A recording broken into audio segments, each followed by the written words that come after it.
It's the end of the session. This is Macie. This is Max. This is their roadmap to success. This is a dog bed. Did you guys think of a name that you want the dog bed to be? Haven't yet, no. Where do you guys like to go? Is there a place you guys have always liked to go on vacation? We go everywhere. Okay. We could just say vacation. You could say that. I usually like to Is it use too- that's destinations. too- It's more of a adjective, or my English mapping is bad, but I call mine Jamaica. We'll just call it. We'll call it beach for now. How's that? Sounds good. You can always change later. Yeah. So if I want to teach a dog to go to the beach, one of the rules we went over not being allowed in the furniture and having a dog bed that they can bring, because the family here travels with the dog and they camp out a lot. Having a dog bed you could take with you allows you to redirect the dogs to go to somewhere. So to teach a dog to go to the dog bed, what I do is I just throw a treat on there and I don't say anything, I just wait. Beach. Remember, anytime the treat goes in the dog's mouth for this or any other exercise, you should hear the command word after the treat goes to their mouth. Beach. So what I do for this is I usually throw about 10 treats, one at a time, beach, and say the word after 10. I'm gonna wait for the dog to vacate it. There we go. Beach. Are you gonna figure this out? It's like, no, just give me the treats. I'm droopy. Beach. So the first way I do is I throw the treat. Second way I do is I lure the dog onto a sit or an LOI, give it the command treat, and then say the word beach. The third way is I kind of do something like this and redirect the dog, and then leave one there when it's not paying attention. There's one there, but I'm not going to say it. So if you throw 10 in a row, then you do this. There you go. He's going to get this one. Beach. So if I tell them that it's there, then I'm doing the homework for them. This way, every time we come over here, I find a treat.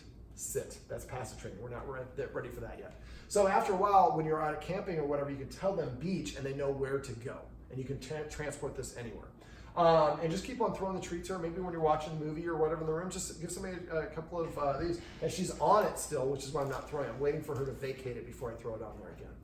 Okay, so the big problem that we were called in to solve is she is dog reactive to dogs she does not know. And the neighbors have a bunch of little dogs as they want to do, like to bark quite a bit.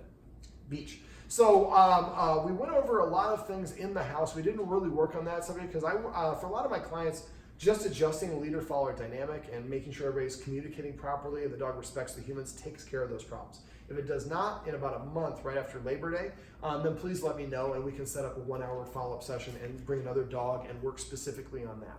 But I don't want to set that up now. If this fixes it, we'll save you guys a little bit of money. Sit. That's still passive training. We're still not ready for that. Okay, so we talked about exercise first. They're boxers. They're both really great shape. And so they're 3 years old, so they're very much in their prime. So some of the, I like to use creative forms of exercise. So I went over a doggy stairmaster, which is throwing the treats up and down the stairs. The laser, they were both interested in chasing the laser. We also talked about fetch, which she does a little bit. And then dog skiing, which might not be an option, where you have the dogs pull you on rollerblades or a skateboard. And then scent games, where you hide the treats. And if you forget any of the details of any of these, let us know, and I'm happy to spend a couple minutes chatting with you guys on the phone or refresh your memory, but you took good notes, I'm sure you'll be fine with it. So exercise is not going to fix the problem, but it may fixing the problems easier. But we can also set the dogs up for success. So if they're going to be outside and there is going to be a time where they're going to be outside with the other dog, if we can exercise these guys first and then really exercise and then they go out there, they don't have quite as much oomph to do that. Also on walks, a lot of people never consider this, but exercising your dog before you take on a walk is a wonderful way to achieve better behavior on the walk. Now, this is one of the things the dogs do. They don't really get on the furniture except for maybe in the basement, but they do this. They're kind of quasi on the furniture. Well, this is invading my personal space, and if I'm afraid of dogs and the dog's doing this, and they're boxers, I'm going to be afraid of them. And so I'm obviously not, but it's also, there's nothing wrong with the dog being here if I invite the dog up, but they're taking the liberty on their own, which is a good indicator that I think these dogs think that they are the same authority as their humans, or in some cases maybe even more. So I have a handful of treats here, which is why she's doing this. So basically, the next thing we went over are introducing rules and showing how to enforce them so the dog sees us acting like leaders. So one of the rules would be not allowing on the furniture, and when the dog does jump here, what I would do is do that. Beach. You're redirecting them over there. Now, when I went over earlier in the session, if the dog jumps up, we'll see if she does it. You can do it now? Yeah, I can do it now that I need you. They say in TV you don't want to work with children or animals because they don't cooperate. But let's say she did jump up. What I want the guardians to get in the habit of doing is cross their arms to keep them out of the dog's reach and look up at the ceiling and freeze. Don't shimmy away, don't shush, don't shove them. Any of those things are going to be validating for the dog. We want to be completely boring.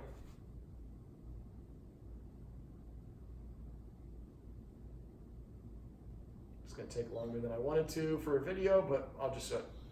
So now I've got treats in my hand, which makes it a little bit more enticing for her. But what I'm going to do is I'm just going to talk about it while we do it, so it's not a lot of dead air. So as soon as she gets down, I'm going to give her another thing to do. Sit. Sit. So if she gets down and I pet her for getting down, she just jump back up to get that reward. So what I do is I freeze, I become boring. When the dog gets down on their own accord because I'm boring, then I give them a transition. And when they do what I want, then I'm rewarding for doing that. Okay, so I like to kind of, dog bed was already in, I forgot, beach. So that's the next stage. So the first stage is I throw the treats, leave the treat, or lure the dog on there to entice the dog to go here. Once the dog goes on their own, like she just did, or what he's about to do, beach. Then I throw the treat. Now it's like, first I go here, and every time I come here, I find treats. Now when I sit here, it like rains treats. I'm never leaving here. This is where I'm gonna stay. I go on the couch, I don't get any treats. I come over here, I get a whole copious amount of treats. So, all right, so going back to the rules, not being allowed the furniture, and I would not let the paws up here, and I would definitely not allow the furniture downstairs because they get confused, and that probably relates to this. And make sure that we are absolutely not petting the dog when it jumps up because that is training the dog to jump up on the furniture. Okay, other rules we went over, like in this, sit. So only say it once. The more you say it, the less you mean it. And then she's like, well, I do it the 19th time he asks. No, you do it once or you don't get the opportunity. You have to wait again for another opportunity to do it again. So if there is anybody that's eating anything on the food here, in the living room here, I would say that the dog's not allowed to be on the carpet. Dogs should also not be allowed from the diagonal, from the point of the door to your diagonal of your work counter when the people are eating at the table, and also not allowed to cross the threshold from the counter to the edge of the refrigerator there. So that way there's a boundary and the dogs are self-policing. I would say that when you're cooking, they're not allowed to be beach. She's like, every time I hear her, just treats are falling from the sky. Should not be allowed in the kitchen where we're preparing food. And for both of those things, remember to, for about a week or two, set up scenarios where you can help them practice. So go in there, make them leave the area first, walk backwards like I showed you, pausing between each step with your belly button facing the dog. As soon as you turn around, they'll run right up your butt. And then go in the kitchen and microwave a piece of roast beef or bacon, put it down on the counter, and then pretend cook. Microwave some roast beef, set the table, microwave the roast beef, put it on the table, and everybody cuts it up, put it on their piece. As soon as I cross the line, we get up and we rush, and we create that established invisible boundary. Down. Passive training, I promise we will get to it. So the more that we do these things and enforce these rules, the more the dog sees us acting like a leader. The last rule we went over is sitting at the door. I go to the door, I tell the dog to sit once. If it doesn't sit within 3 seconds, I walk away and I sit nearby, make sure you're seated, and then wait for 1 minute. After 1 minute, go back to the door and command the dog again to sit. Now say I say sit, and let's say he sits and Macie doesn't sit. I'd open the door, let him out, and not let her out. I'm gonna pay based on performance. And as soon as he sits, boom, I open that door up and fast. After a while, the dog will say, sitting opens the door. So I'm just gonna go sit at the door instead of nudging the bell, which the guardians have hanging from the door, which really teaches the dog to go outside, not to potty. We talked about that off camera. I'm not going to go through it in this video, but message me if you want to go through that, and I have a video I can share with that on you as well. And all these other things, a lot of these topics you can find on my website. So if you go to doggoneproblems.com, click on where it says dog training tips. On a laptop, on the right side of the page is a search box. On a phone, it would be the second from the bottom field, and just type in structured feeding, escalating consequences, petting with the purpose, passive training, importance of rules or just rules, dog bed, and all these videos that come up of other dogs I've worked with that'll show you all the techniques. Okay, so those are some examples of rules. Once the dog lays down outside the kitchen or outside the area, that's when you serve your actual meal or start the actual cooking. And like I said, you're only gonna have to do that practice for about a week or two, and after that, the dogs will kind of get into the habit of doing it. Sit. So she's used to us saying things over and over and over again. So I'm gonna say once and I'm gonna play hard to get. I got other things, now I'm doing a video. You missed out on the opportunity to get attention. For a while she's like, I don't care. After a while, yeah, I'm gonna start caring because we're gonna start petting with a purpose. For petting with a purpose, remember, if they come up and nudge you or paw at you or jump up on you and you pet them, anything your dog is doing when you pet it is what you're reinforcing. So instead, when she comes up to me, sit. If she does sit, which eventually she will, I'm gonna pet under the chin and I'm gonna say the word sit and only the word sit. Dogs hear the first word we say, so try to say just the command word. And be careful how you say it. Difference between saying sit and sit. Now I can also use the gesture, but you might want to get her used to using just the verbal. So I probably could go sit. Use one finger. Sit.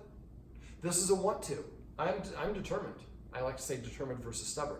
So show her, if you don't do what, you don't have to do it. I'm not going to punish you, but you're not going to get my attention. And you can whine and whimper all you want. That's not what, I'm asking you the simplest thing you can do as a dog and sit. And if you can't be bothered to sit, I can't be bothered to give you attention. Now remember, use the watchword paycheck. If you suspect someone's petting without a purpose, and that person has to stop petting even if they did it right.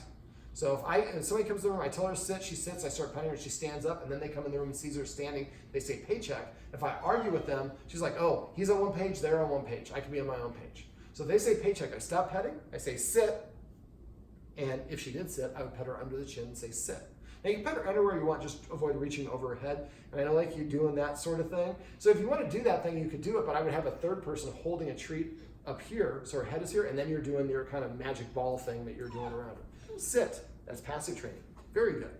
All right, so that's petting with a purpose. And remember, if you get in and eventually the dog will start coming and sitting in front of you to prepay for the attention. When it does, make sure you reward that, otherwise they'll go back to pawing at you.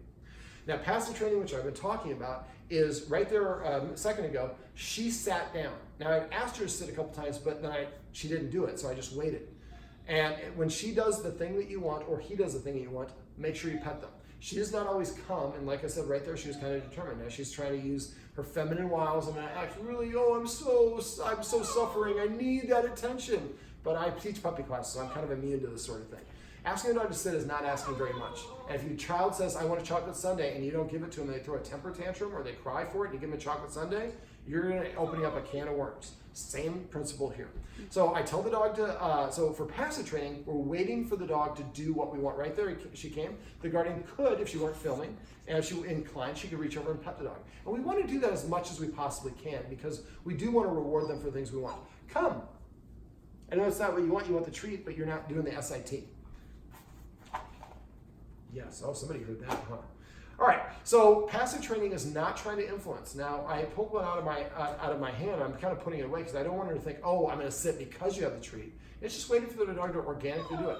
Remember, as you have 3 seconds, but there's a big difference between 1 second and 3 seconds. Now, she was a little bit spooked when we were doing the focus exercise, but I usually try to get, boom, that fast.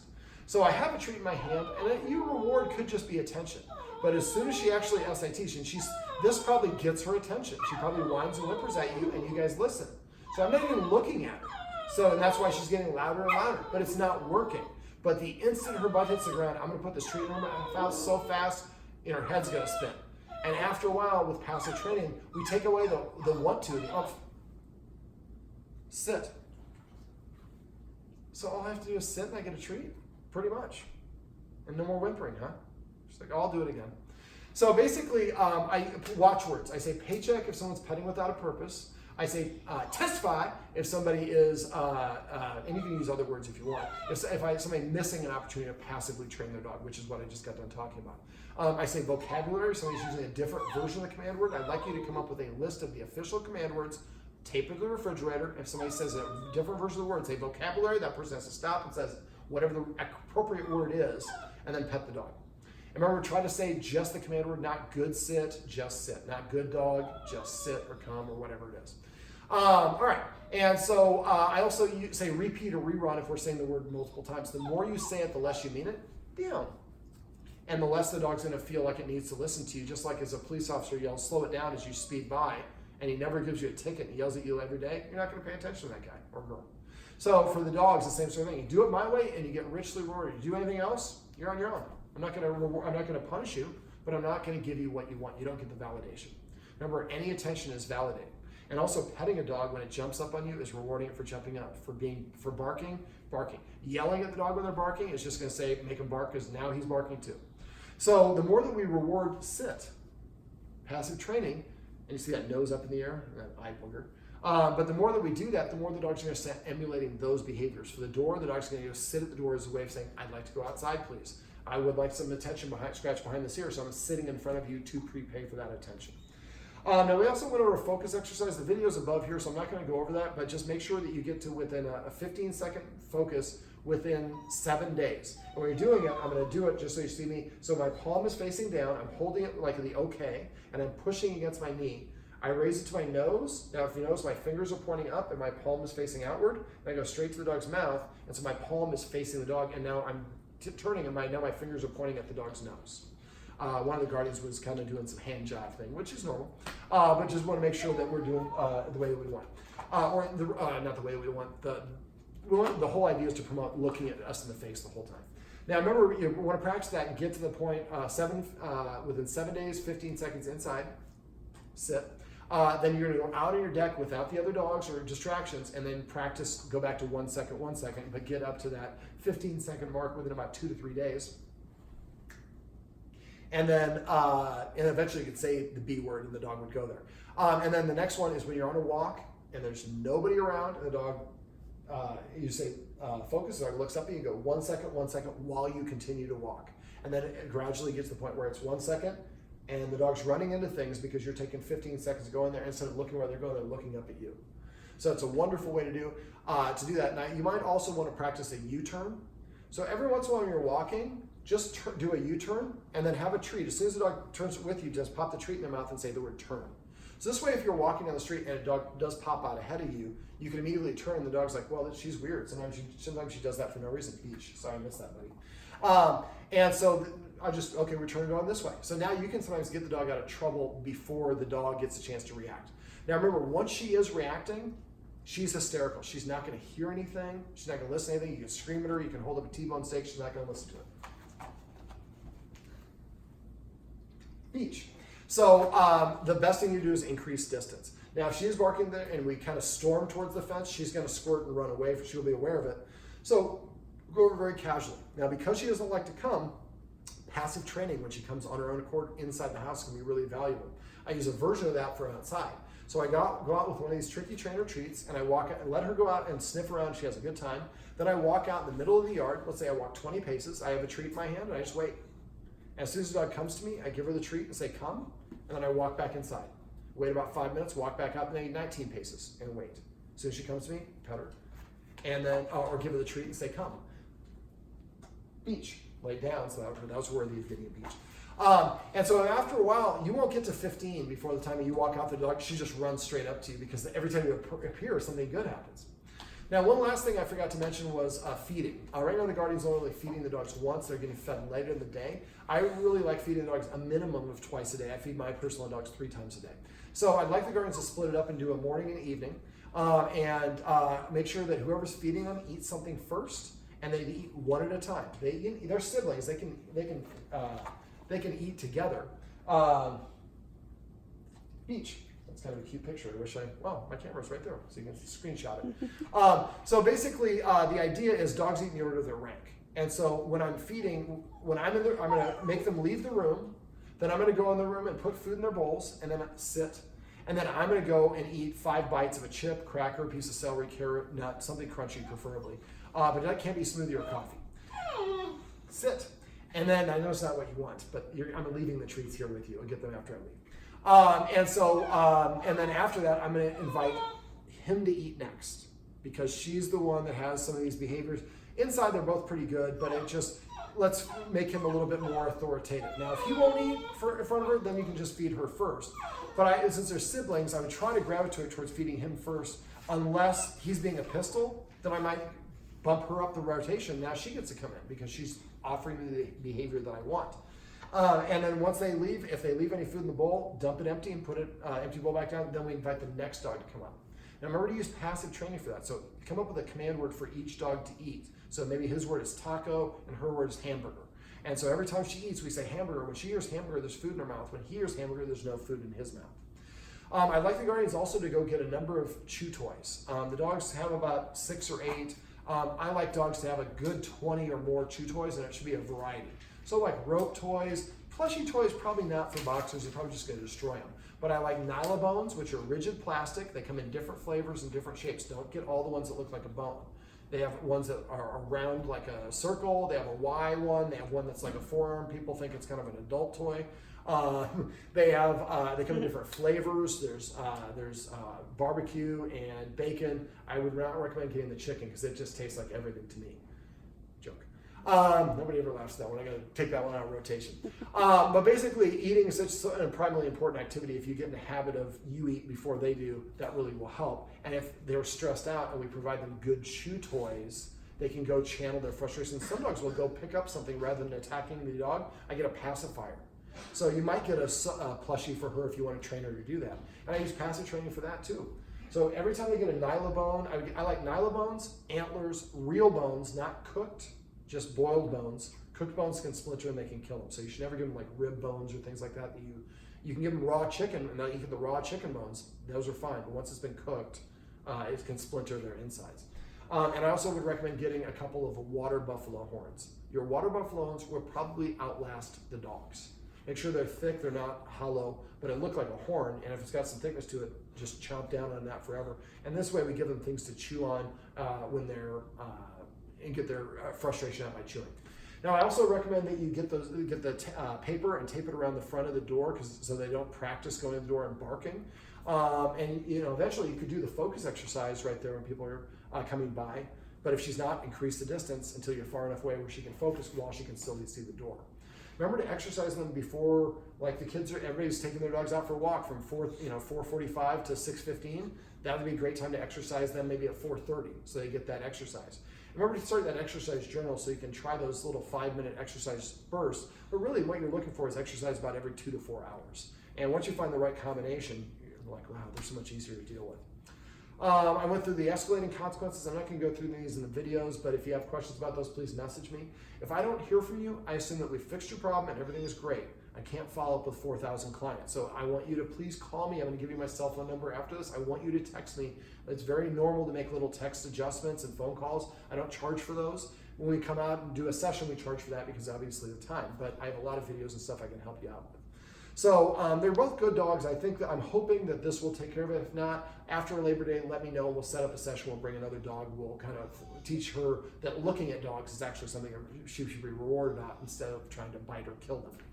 All right, well, this is Macie, this is Max, and this is their roadmap to success. Remember, everything you do trains your dog, only sometimes you mean it.